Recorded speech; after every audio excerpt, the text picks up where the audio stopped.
Nasum Ahmed in attack, Abu রনিকে replace করে আজকের এই ম্যাচে দলভুক্ত হয়েছেন। স্পিন অ্যাটাকটাকে আরো সমৃদ্ধ করেছে।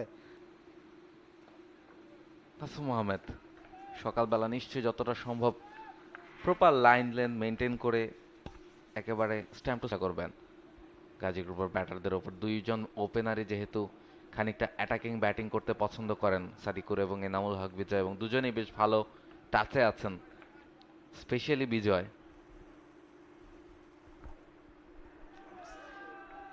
বাউন্সার দিয়েছিলেন, হুক করেছেন এবং সেখান থেকে 4টা রান পেয়ে যাবেন।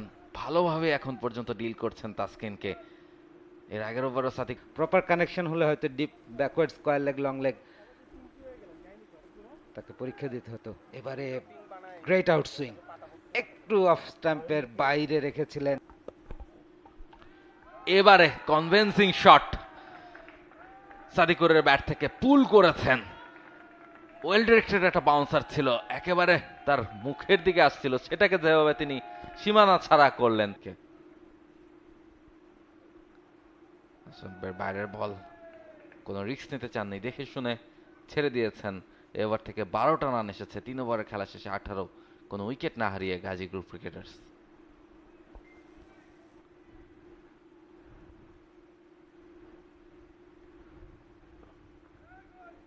নাসুম আগের ওভারটাতে 2টো রান খরচ করেছিলেন, খুব একটা খারাপ বোলিং করেননি, তারপরও আসলে বোলিং প্রান্তে বৈসাদৃশ্য আছে। এবারে short back foot cover drive through the gap, দর্শনীয় 4 এনামুল হক বিজয়ের ব্যাট থেকে। অসাধারণ প্রথম বাউন্ডারি স্কোরিং শট বিজয়ের ব্যাট থেকে। তাইজুল কিন্তু top wicket takers with 11 wickets. Sadiqur এতক্ষণ এক প্রান্ত থেকে চালাচ্ছিলেন, তবে এবারে এনামুল হক বিজয় সেই পার্টিটাতে জয়েন করলেন। তাইজুলকে বাউন্ডারি ছাড়া করেই সেটা শুরু করলেন বিজয়। ভালো ব্যাটিং দুই ওপেনারের কাছ থেকে, ভালো একটা স্টার্ট এখন পর্যন্ত। তারা যদি উইকেট না হারিয়ে সেটা পাওয়ার প্লের প্রথম 10টা ওভার পর্যন্ত কন্টিনিউ করতে পারেন, তাহলে হয়তো একটা ভালো স্কোর কিন্তু পাওয়ার প্লে থেকে আদায় করে নিতে পারবে গাজী গ্রুপ ক্রিকেটার্স। এবং এই দুজনের উপরে কিন্তু বড় ভরসা এই দলটার, ফলে তাদের উইকেটে থাকাটা খুব বেশি important. Good positive start from this two. Bijoy এবং সাদিকুর অনমেরিট খেলছেন, প্রয়োজনীয় মুহূর্তে খানিকটা ঝুঁকি নিয়েছিলেন তাসকিনের বিপক্ষে।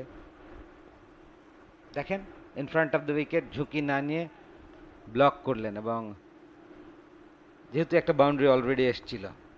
4 ওভার শেষে 24 বিনা উইকেটে গাজী গ্রুপ ক্রিকেটার